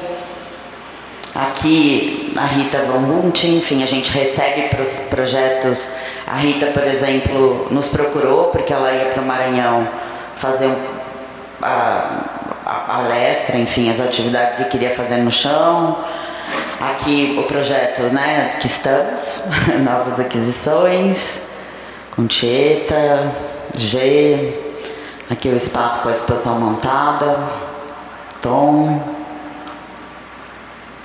Dinho, Marcos Vasconcelos, Jaque. Enfim, aqui é uma programação, esse foi um projeto que a gente teve junto ao ProEvect. O ProEvect também já é parceiro do Chão há um tempo, a gente recebe residentes há já um tempo com o programa sul-americano. A Verbo, que a gente aí olha Maranhão, na Verbo do ano passado. enfim, Coletivo Joyces, com André Vargas. Então, a Verbo, a gente também sempre tem uma residência anterior à programação, que depois acaba produzindo uma performance, e aí vai uma programação extensa de muitos projetos. Essa é uma exposição do Goethe que a gente recebeu, Casa Leonor Animal, que foi uma fotógrafa, enfim, importante, alemã, que foi para o Maranhão, junto ao... Enfim, aí projetos que a gente recebe, projetos com criança, enfim, de oficinas, contação de histórias. Aí a praça na frente que a gente projeta também. A praça, a gente cuida da praça, a gente usa a praça foi reformada agora. Enfim, tem também esse processo de expansão e de ocupação, de fazer coisas no mar. Bom, o mar também, né? A gente tem o mar ali na frente. O mar também é sempre... Esse era um projeto junto à Cozinha Ancestral, que começou no chão, que é um projeto de pesquisa de cozinha afro-indígena. Era o banquete no chão, a gente fazia mensalmente esses projetos de comida também lá. Enfim, projetos de mediação que discutem, né? Eu, Dinho, diretamente trabalhamos à frente de processos, de projetos pedagógicos, institucionais, de educação, de mediação. É um lugar que a gente deseja ocupar, que a gente gosta de praticar, enfim, e que a gente entende como potência. Essa é uma outra residência do Alê Silveira, que ele fez um trabalho junto com o Estaleiro Escola. Enfim, e aí vai. Aqui, ó, a G ainda DJ junto com o Tadeu. Conexão Dança, que é um festival de dança muito importante que tem em São Luís já há bastante tempo também, que o chão é um dos espaços que acontece. Palomitas, que esse é um coletivo de Fortaleza, enfim. E aqui é um pouco de Alcântara, da Casa do Sereio, enfim. E depois teria o Jaca, que fica para a próxima, para a gente não se estender com vários programas aí de educação. O Jaca está mais na rede, fácil de todo mundo acessar também, com muitos projetos, já num outro formato de expansão mesmo, de trabalho. Então é isso, muito feliz de estar aqui nesse lugar de troca, acreditando que a gente está de volta juntos, né, juntos para reconstruir essas possibilidades todas. Eu estou muito feliz de estar aqui junto de muitos amigos, revendo muitos amigos, fazendo novos amigos, entendendo que é esse lugar que nos possibilita, esse lugar dos encontros que nos alimenta, na verdade, para ir à frente, adiante com esses projetos. É a gente que alimenta e constrói esses projetos. E eu realmente acredito que a gente está num momento muito, muito importante de retomada mesmo, né? De reenergia, de novas possibilidades. E é muito precioso a gente estar junto aqui, energizando isso juntos. Então agradeço que aqui seja o start para muitos outros encontros.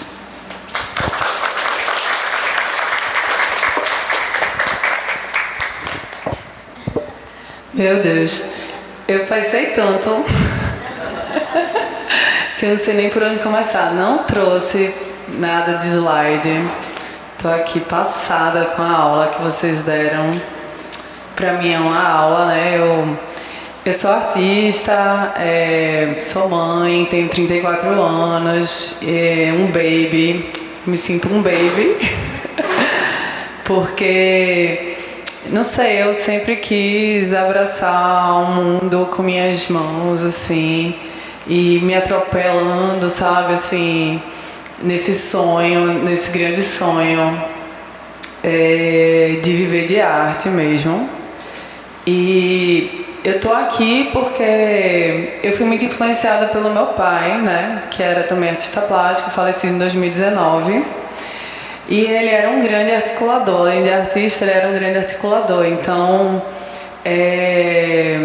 quando ele faleceu, eu sou filha de artista, né? Então, para mim, o lance da arte ele já estava acontecendo desde que eu nasci. E os amigos dos meus pais também artistas, então assim, para mim era muito fácil acessar aquilo tudo. E aí quando ele faleceu, uma enxurrada de pessoas chegavam para mim para dizer: seu pai me ajudou a ser produtora cultural, seu pai me ajudou a entender, sabe, a me entender na minha arte, seu pai me ajudou, não sei qual. E aí eu comecei a entender a importância do meu pai, assim, ele além de ter sido um grande artista para mim, né, que me influenciou e me inspirou bastante, ele pôde também fazer com que outras pessoas acreditassem no seu próprio sonho, né, assim, de ter uma pessoa que chega ali do lado e diz: eu conheço esse caminho, eu acho que tu podia ir por aqui, porque aqui é mais fácil. Ou esse lance do hackeamento, né? Esse lance da estratégia de você entrar no mercado pelas beiradas. E da influência política também que ele tinha, né? Porque ele trabalhou na política, ele era diretor de museus, então ele tinha muita influência mesmo na arte, de uma maneira política aqui no estado. E ele viveu também um momento muito aquecido, né, nas artes plásticas de Pernambuco, que todos os artistas tinham seu próprio ateliê e os artistas visitavam o ateliê um do outro, existiam salões, existiam programas que ajudavam o artista a viver com dignidade e a se entender profissionalmente, né? E aí esse ato de tempo entre eu e meu pai, né, fez com que eu chegasse na profissão de uma maneira muito desavisada, muito romântica, né, muito ingênua, o que para mim foi ótimo, porque eu não estava percebendo onde eu estava entrando, mas a partir do momento que eu me vi no mercado da arte, porque eu era advogada, e aí eu, enfim, entrei em depressão, e aí eu disse: já que eu não quero mais nada, então que eu queira algo que parta do desejo, que aí é onde a gente se conecta. E aí eu fui atrás dos meus desejos, fui atrás dos meus sonhos e virei artista. E aí isso foi em 2015, né? Em 2018 eu virei mãe. E em 2019 meu pai faleceu, em 2020 a pandemia chegou. E aí na pandemia eu pude me dedicar à maternidade e pude me dedicar ao meu trabalho como artista e a me reconhecer ali, né, a conhecer a minha poética, a conhecer os meus prazeres, os meus desejos, minhas questões e seguir o meu caminho. E a partir do momento que eu encontrei o meu caminho, que foi durante a pandemia, eu lembro que eu me via muito sozinha, assim, tipo, bastante sozinha. E isso me angustiava. E eu fiz o meu primeiro quadro, que foi o mais conhecido, que é o Grito das Jaçanãs, que são vários pássaros em um coletivo, né? Como se os pássaros estivessem em bando. E aí vem até a fala de Fefo, que era esse lance de projetar, né? Eu queria me projetar num coletivo, eu queria me entender como um coletivo, principalmente de mães artistas, porque eu era mãe e eu não via ninguém sendo mãe, eu não tinha minhas referências, eu não tinha referências no meu local. Eu sou uma pessoa que trabalha muito com micropolítica, com esse lance do local, do visual. Eu preciso ver a pessoa que eu me inspiro. Eu não consigo me inspirar em pessoas que eu não estou vendo, assim, que eu não conheço. Então, tanto que no Parênteses a gente conseguiu fazer um coletivo de mães artistas e ele se chamava Desdobradas do Apocalipse, porque a gente estava na pandemia e a gente se desdobrava para ser artista. E acabou que esse grupo se falava só sobre maternidade, a gente não conseguia falar sobre arte. Aí eu falei, não, ainda não é isso, né? E aí, no final da pandemia, em 2021, com meu antigo companheiro, a gente pegou uma... Eu achava que eu queria me separar. Aí eu falei, será que eu quero me separar? Eu só quero trabalhar fora de casa. Aí eu vou procurar um lugar para trabalhar fora de casa. E aí, procurando uma sala para mim, eu encontrei uma sala muito grande no Edifício Douro, que tem aqui no centro do Recife, na ilha de Santo Antônio. E aí o dono do prédio falou assim, Raio, eu vejo nessa sala vários artistas, queria muito que tivessem vários artistas. Eu falei, então me dá essa sala, porque vários artistas, eu já sou amiga de todos os artistas, então isso não vai ser uma questão. Depois da residência da Veneza Teimosa, que a Aslan também tem a residência de Veneza, né? Esse projeto maravilhoso que eu fiz parte da primeira edição. Conheci artistas incríveis e a partir dessa conexão do coletivo, que eu finalmente, né, consegui acessar, eu botei em prática o Escadaria, que eu até fiquei pensando no teu projeto que se chama Chão, o meu projeto é Escadaria. E aí era uma sala que tinha uma escada que dava para um outro lugar que a gente nunca conseguiu acessar, ainda não conseguiu, né? E aí esse projeto começou com 4 artistas, depois foi para 6 artistas, depois 8 artistas trabalhando lá, daqui a pouco tinha 14 artistas trabalhando na sala, e ficou um terror. E eu sou artista, né? Eu jurando que eu conseguiria administrar e gerenciar um projeto. Sendo que eu estava o quê? Eu estava administrando e gerenciando também a minha própria profissão, né? A minha própria carreira, junto com a maternidade, junto com o ateliê. E aí chegou um ponto que o ateliê tomou forma sozinho mesmo. E várias pessoas passaram por lá, várias pessoas saíram e chegaram. E foram 2 anos de ateliê coletivo. E 2 anos de muita troca, e muito afeto, e muita briga, e muita produção, né? A gente pôde entender o que é se inspirar verdadeiramente em artistas que a gente conhece, sabe? Em pessoas que a gente conhece, em pessoas que a gente gosta e confia. Então, a gente conseguiu ser um coletivo, né? Por muito tempo, e eu acho que a gente vai conseguir ainda levar esse projeto para outro lugar, porque ele foi desativado e no começo desse, assim, agora mais ou menos, porque eu acabei pegando a sala para mim.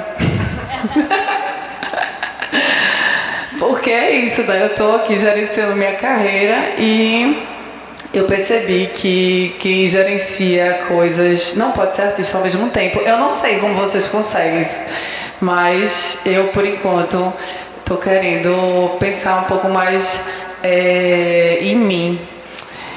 E aí, eu acho que é isso. Não sei o que falar, assim, mas eu acho que eu resumi bastante, né? Pensei que eu ia falar mais. Eu acho que todo mundo ali tinha uma grande... a gente se juntava nesse lance de ter saído da pandemia e estar trabalhando sozinho, né? Na pandemia todo mundo trabalhou muito sozinho e a gente conseguiu se conectar naquela sala e conseguiu entender minimamente como a gente poderia se ajudar profissionalmente, né? Se fala muito pouco na profissionalização do artista plástico, no meu caso, assim. Eu fui descobrindo isso porque porque coisas foram acontecendo na minha carreira e você vai mesmo na cara e na coragem, e você vai mesmo com medo, e você vai mesmo sem saber o que vai acontecer. E eu acho que foi acontecendo várias coisas com vários integrantes e a gente se juntava e dizia, e aí, como é que foi? Sabe, e aí, o que é que aconteceu? E tu fez isso como? E como foi para mandar a obra? Enfim, a gente começou a entender o que era ser artista e como lidar com o mercado, e como lidar com o circuito da arte, como lidar com editais, como lidar com mini-bio e fotos e preços, e como se comportar com galerias, como se comportar com clientes. Eram tantas coisas que a gente estava aprendendo do zero e todo mundo aprendendo ao mesmo tempo, que foi muito interessante, assim, sabe? Eu fico um pouco triste que essa vivência de ateliê ela seja muito rara ainda no Recife. E espero que, enfim, que tenham mais pessoas que estejam dispostas, tanto financeiramente, mas principalmente de uma maneira mais mental, né? Porque lidar com outras pessoas artistas é muito louco, né? São pessoas normalmente dissidentes, são pessoas que angustiadas, são pessoas que precisam ser cuidadas, sabe? E eu preciso ser cuidada também. Foi uma coisa que eu entendi nesse processo, que eu estava cuidando muito por ser mãe. Eu ficava achando que eu era muito mãe de todo mundo. Depois eu fiquei, não, meu Deus, eu preciso ser cuidada também. Eu sou artista também. E eu sinto que existe essa falta, sabe? Aqui, pelo menos, desse cuidado com o artista, com esse cuidado psicológico, esse cuidado de assistência mesmo, para que a gente consiga seguir dignamente na profissão, né? Para que a gente não precise ficar, enfim, já estou aqui usando de terapia mesmo. Mas é isso, o Escadaria foi um projeto incrível e ainda está sendo. Espero que role algumas residências, patrocínios, não sei o que mais lá. Depois eu chego com um slide, em algum momento eu faço esses slides. Obrigada.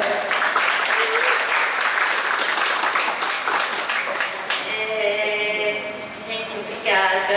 Eu acho que quando a gente pensou um pouco em juntar vocês também, foi nesse lugar que eu acho que, na verdade, esse subtítulo, talvez, dessa exposição, desse seminário, fala muito sobre essa roda, né? Que é essa palavra de resistir, como esses espaços, eles resistem. E são espaços tão importantes para quem está começando, para quem está precisando estar junto. Então, tanto esses espaços independentes quanto a experiência de raio, de um coletivo, né, de um ateliê. E, enfim, eu acho que foi nesse lugar que a gente pensou que essa roda poderia acontecer de fato. Fiquei muito querendo ouvir mais sobre o Jaca, mas depois você me fala mais. E eu queria saber se alguém quer falar alguma coisa. Eu sei que estamos no adiantar da hora, mas eu abro aqui para vocês também.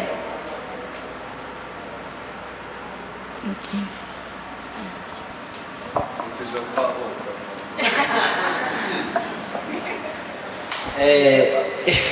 Eu achei muito massa essa roda aqui, né? Eu acho que eu conhecia a maioria das iniciativas aqui.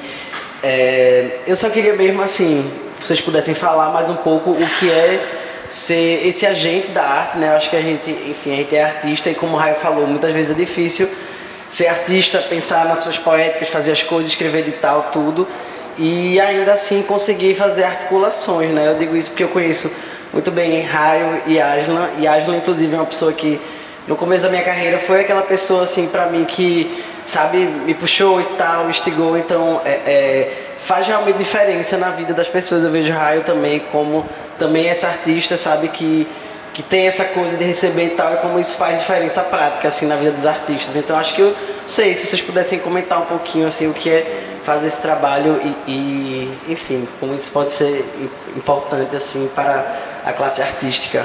Obrigado. Eu vou aproveitar a tua pergunta para falar uma coisa que era para eu...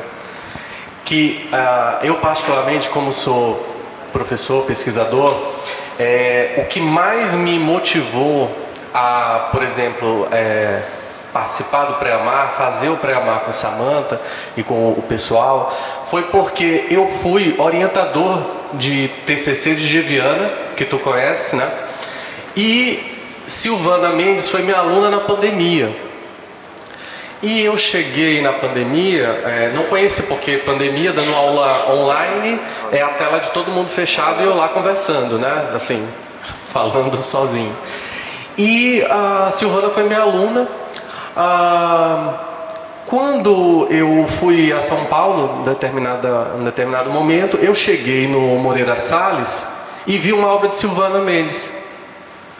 Na frente, assim, do Moreira Salles, eu falei assim, essa menina é minha aluna.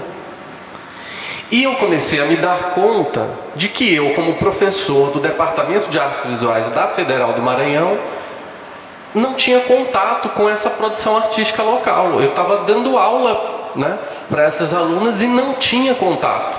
E aí, por que eu estou falando isso?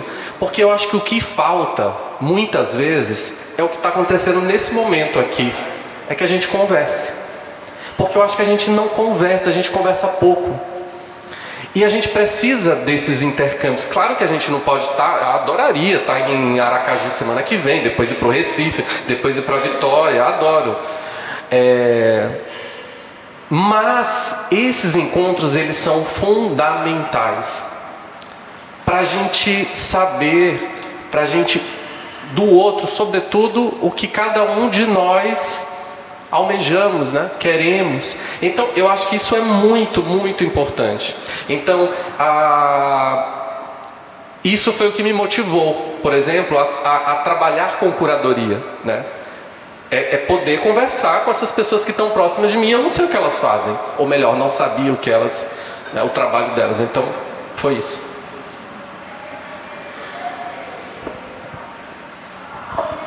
Então,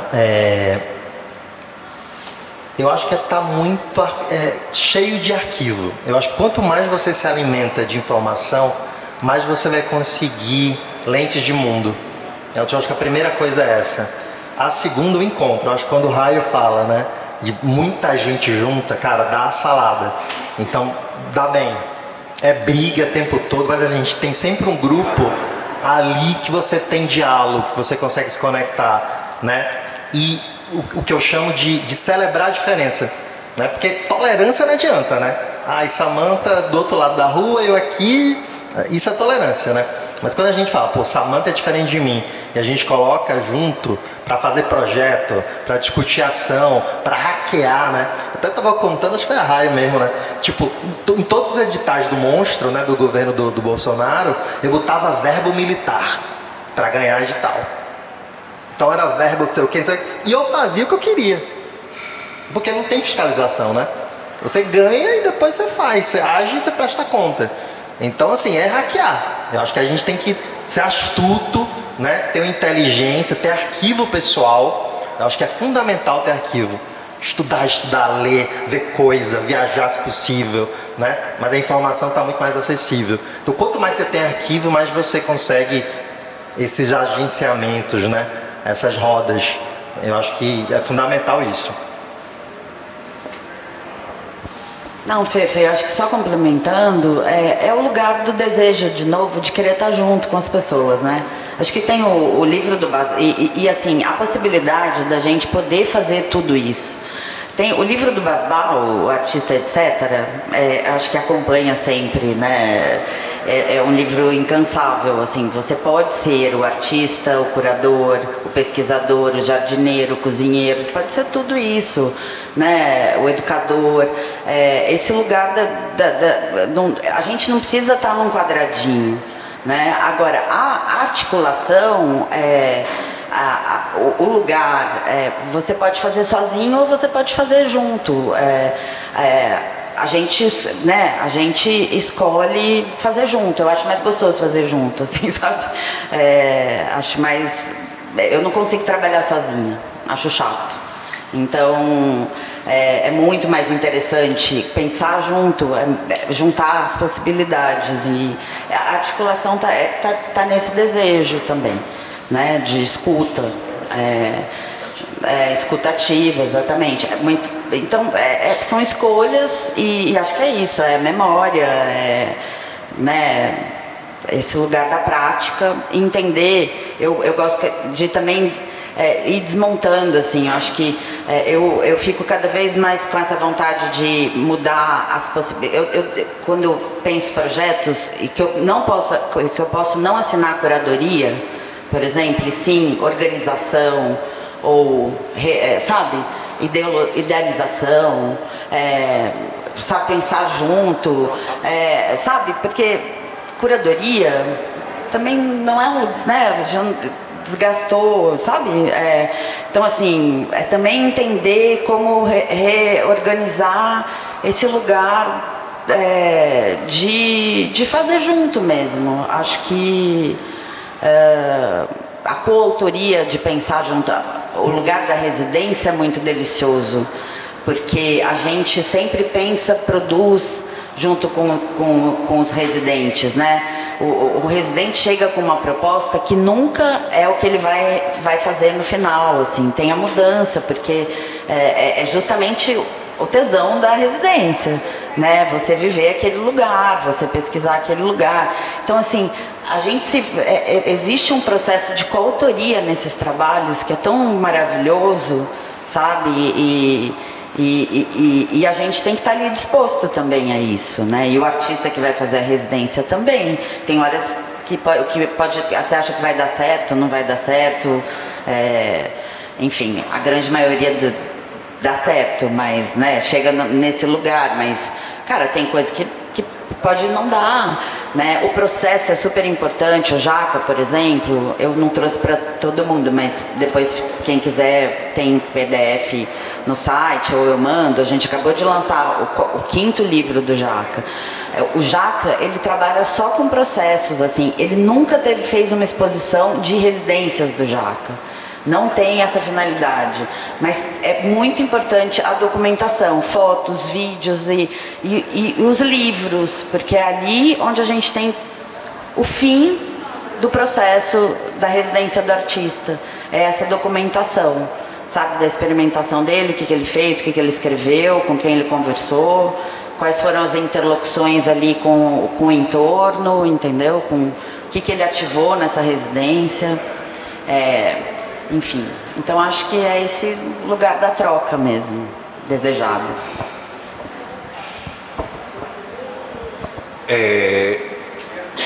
A Samantha trouxe esse cristal muito forte na minha formação e de uma galera que é esse livro, né?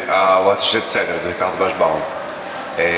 Isso com certeza foi uma das coisas que a minha formação, digamos assim, eu sou autodidata, mas dentro desse autodidatismo não foi tão completamente autodidata, meio eremita, assim.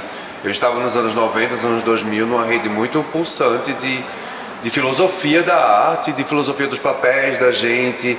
E eu também andava muito com a galera que discutia meio cybercultura, literaturas muito anarquistas, que não me faziam acreditar muito nesse poder dessa persona. E também muito jovem ainda fui trabalhar como assistente de uma galerista.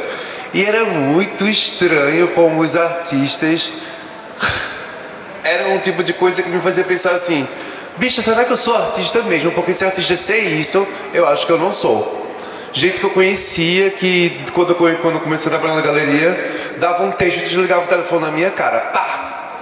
Eu digo, gente, isso só pode ser por acreditar em algum tipo de autoridade do avatar artista, como se o artista fosse um detentor de um poder que gerasse uma certa de privilégios e serviços. Eu ficava, a partir dessa perspectiva do artista, etc., de questionar o lugar do trabalho, da anarquia, da cybercultura, de tipo, nossa, como é que a gente faz para existir num lugar, mesmo se a gente não estiver nesse lugar do centro, né, no lugar de todas as atenções. Então, além disso, a gente reproduz o que a gente vive. E eu cresci no meio de formação onde muitos artistas estavam indo em lugares de negociação política, às vezes da política de uma gestão, às vezes até de uma política partidária. E a ideia de, por exemplo, quando eu comecei a estudar arte, eu pensei assim, cara, eu acho que eu vou fazer a faculdade, né? E aí, aqui em Recife era bacharelado só, não, licenciatura. E agora também tem bacharelado, mas durante muito tempo foi só licenciatura. Eu pensava, nossa, mas eu não sei se eu quero pagar cadeira de educação, que tinha que ter estágio em escola, não sei o quê. E hoje em dia eu faço assim, caramba, eu devia ter feito, porque é isso que me dá mais tesão hoje em dia, sabe? Então, essa ideia de ficar fechado no ateliê, só na minha poética, eu sempre achei isso assim meio Francisco Brenan, sabe? Então, não sou essa pessoa, não gosto das mesmas concentrações, dos mesmos privilégios, e também não quero reproduzir as coisas que não me fazem sentir fértil. Então assim, eu nunca vou desligar o telefone na cara de alguém depois de dizer, ah, mas que absurdo, tá? Então, tipo, artista etc. Artista etc tá assim. Inclusive, eu encontrei em Basbal na abertura da Retomadas e fui lá. Veneza Teimosa, qual foi o livro que eu passei? Artista etc. Pronto. Faz parte e eu quero que faça parte da formação de todos, porque é muito generoso. E assim, mas eu admiro também o seu avatar, como por exemplo de um pintor que detém ali um tempo, mas eu também vejo onde você tem essa coisa, etc. Eu vejo você sendo muito generoso com as outras pessoas. Então, é meio que isso mesmo, o que a gente viu, o que a gente consumiu e como a gente se transforma nisso, assim como a gente espelha. Só para fechar, eu acho que você sozinho, eu acredito na minha filosofia que sozinho quando você chegar lá, você vai chegar lá sozinho. Então, de que vale você chegar em algum lugar e estar ali só, né? Assim, e fica a reflexão. É isso, eu acho que coletividade é muito mais interessante. Obrigada.